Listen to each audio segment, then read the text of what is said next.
बिस्मिल्लाहिर्रहमानिर्रहीम। इन पेज के सबक नंबर 14 में हम सीखेंगे पैराग्राफ के बारे में। पैराग्राफ, जिसे पैरा भी कहा जाता है, आम तौर पर लिखने के लिए ये तरीक़ा इस्तेमाल किया जाता है कि एक तरह की बातों को एक पैराग्राफ में लिखा जाता है और उसके बाद बातें अगर दूसरी शुरू हो जाएं तो दूसरे पैराग्राफ में लिखा जाता है, तो इसे कहते हैं पैराग्राफ। इन पेज में एक पैराग्राफ टाइप करने के बाद पूरे पैराग्राफ को सेलेक्ट करने के लिए 3 बार क्लिक किया जाए, टक टक टक, तो पैराग्राफ सेलेक्ट हो जाता है। उसके बाद कीबोर्ड से Ctrl+G दबाया जाए तो पैराग्राफ प्रेफरेंस का डायलॉग बॉक्स आ जाता है। इसमें सबसे पहले है अलाइनमेंट। ये अलाइनमेंट है, इसमें अगर हम सेंटर देंगे तो पैराग्राफ सेंटर हो जाएगा, यानी यहाँ से ये बीच में हो जाएगा। और इसमें अगर हम राइट या लेफ़्ट देंगे तो पैराग्राफ राइट लेफ़्ट हो जाएगा। वैसे आमतौर पर पैराग्राफ बनाया जाता है जस्टिफाइड में। इसका फ़ायदा ये होता है कि यहाँ और यहाँ सतूर दो तरफ बराबर फैल जाती हैं। और अगर कोई शेर वगैरह हमको टाइप करना हो तो हम उसको बनाएंगे फोर्स जस्टिफाई में। तो आमतौर पर पैराग्राफ बनाया जाता है जस्टिफाइड में। इसके बाद में है इंडेंट। इंडेंट का मतलब ये है कि हम चाहते ये हैं कि अगर पैराग्राफ हमारा यहाँ और यहाँ से कुछ फासला देकर आए। आमतौर पर किताबों में हदीस या आयतें वगैरह लिखी हुई हों मज़मून के दरमियान में, तो उस आयत या हदीस को अहमियत देने के लिए बीच में लिखा जाता है। तो उसके लिए हम Ctrl+G दबाकर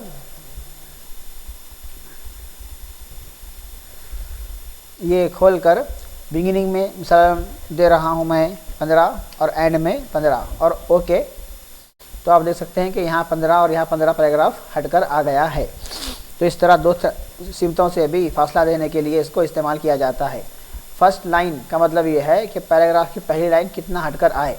तो यहाँ पर जो भी आप नंबर देंगे, पैराग्राफ की पहली लाइन उतना हटकर आएगी। ये है 30 मिलीमीटर के फासले से लाइन आ रही है। इंडेंट के बाद में आता है लाइन स्पेसिंग। लाइन स्पेसिंग का मतलब है कि पैराग्राफ में जो लाइनें हैं, सतूर हैं, वो आपस में कितना दूर रहें। तो फिल वक्त ये ऑटो की पोजीशन में है। अगर मैं यहाँ पर बढ़ा रहा हूँ, मसलन मैं कर रहा हूँ यहाँ पर 50, तो आप देख सकते हैं कि लाइनें थोड़ा और आपस में दूर हो गई हैं। मैं और बढ़ा रहा हूँ, मैं यहाँ कर रहा हूँ 75, तो लाइनें और ज़रा आपस में दूर हो गई हैं।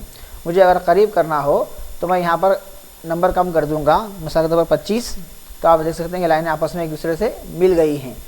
तो लाइन दूर या करीब करने के लिए लाइन स्पेसिंग को इस्तेमाल किया जाता है। इसका शॉर्टकट कीबोर्ड से है Ctrl+Shift के साथ में F6। Ctrl+Shift के साथ में F6 दबाते जाएं तो लाइन करीब होती चली जाएगी, और Ctrl+F6 के साथ में F5 दबाते जाएं तो लाइनें आपस में दूर होती चली जाएंगी। तो ये हुआ लाइन स्पेसिंग। इसके बाद में है टैब। टैब का मतलब ये है कि जब हम एक मरतबा टैब दबाते हैं, जैसे मैं अभी यहाँ पर एक टैब दबाया, फिर एक टैब दबाया, एक टैब दबाया, तो जो कलम हट रहा है आगे, तो एक मरतबा टैब दबाने के बाद कलम या हमारा कर्सर कितना आगे हटे उसको हम लोग यहाँ से तय कर सकते हैं। बाय डिफ़ॉल्ट ये 12.7 मिलीमीटर होता है, यानी एक बार टैब का बटन दबाने से 12.5 के करीब मिलीमीटर टैब आगे हट जाता है। अगर इसमें हमें कुछ कम ज़्यादा करना चाह रहे हैं तो यहाँ से कम ज़्यादा भी कर सकते हैं। इसके बाद में है ब्रिक्स। ब्रिक्स को समझने के लिए मुझे और एक सफ़ा खोलना चाहिए।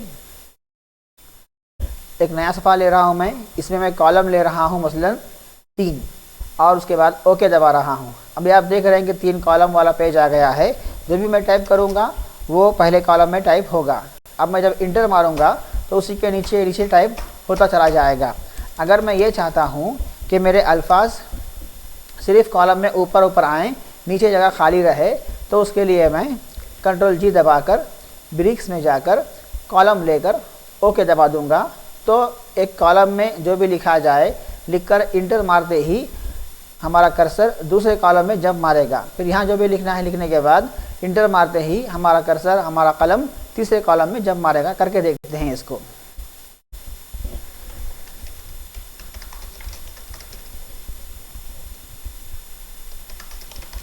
ये मैंने लिखा इस्लाम के 5 अरकान है। अब जैसे ही मैं इंटर मार रहा हूँ, आप देख सकते हैं कि कलम चला गया है दूसरे पैराग्राफ में, दूसरे कॉलम में।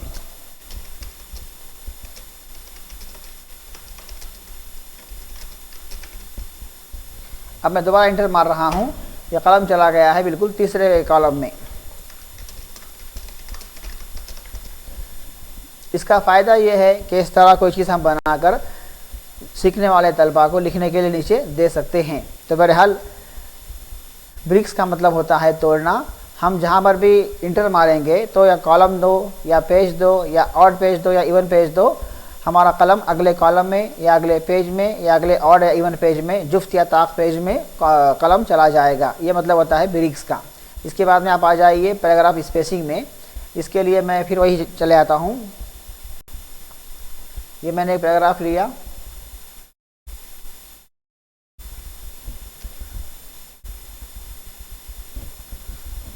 अब उसके बाद मैंने और एक पैराग्राफ लिया, फिर और एक पैराग्राफ, ये मैंने कॉपी पेस्ट किया है। अब ये जो दो पैराग्राफ हैं, ये एक है ये एक है, इन दोनों के दरमियान में अगर फासला पैदा करना है ताकि देखने में आसानी हो तो उसको हम लोग पैराग्राफ स्पेसिंग में जगह देकर कर सकते हैं। मिसाल के तौर पर मैं यहाँ दे रहा हूँ, अभी तो 0 है ये, मैं दे रहा हूँ 15, B4 में स्पेसिंग, ओके दबा दिया मैं, तो पैराग्राफ के शुरू में 15 मिलीमीटर का फासला यहाँ भी पैदा हो गया है। इसी तरह अगर मैं शुरू में फासला ना रखकर 0 करके नीचे फासला कर रहा हूँ 15 मिलीमीटर, तो आप देख सकते हैं कि पैराग्राफ के बाद में 15 मिलीमीटर फासला खुद ब खुद इजाफा हो गया है। तो इस तरह हम यहाँ पर पैराग्राफ के दरमियान फासला बढ़ा सकते हैं। आखिरी चीज़ है कैरेक्टर अलाइनमेंट।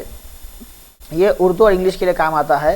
इसका बटन यहाँ ऊपर भी दिया हुआ होता है। ये है उर्दू के लिए राइट टू लेफ़्ट, और अगर आपके डॉक्यूमेंट में इंग्लिश हो, आप इंग्लिश में टाइप कर रहे हैं, तो आप यहाँ भी क्लिक कर सकते हैं, इससे भी हो जाएगा लेफ़्ट टू राइट, या फिर कंट्रोल जी दबाकर पैराग्राफ रेफरेंस में जाकर यहाँ भी क्लिक कर लीजिए लातिन में, तो अब आपका कलम आएगा लेफ़्ट टू राइट, यानी कलम इस तरह चलेगा। जिस तरह अभी आप देख रहे हैं कि कलम लेफ़्ट टू राइट आ रहा है, ऐसा कलम आता चला जाएगा। तो बहरहाल ये आखिरी चीज़ है कैरेक्टर अलाइनमेंट। इसका मतलब होता है कि कलम लेफ़्ट टू राइट चले या राइट टू लेफ़्ट चले, उसको हम यहाँ से तय कर सकते हैं। तो आज के इस सबक में हमने देखा कि पैराग्राफ की अलाइनमेंट किस तरह की जाती है। लेफ़्ट, सेंटर, राइट यहाँ से किया जाएगा। इसी का शॉर्टकट यहाँ भी दिया हुआ है। और इंडेंट यानी पैराग्राफ को शुरू या आखिर से कुछ फासला देकर लेकर आना, वो हम यहाँ से कर सकते हैं। और फर्स्ट लाइन में कुछ गैप देना तो यहाँ से कर सकते हैं।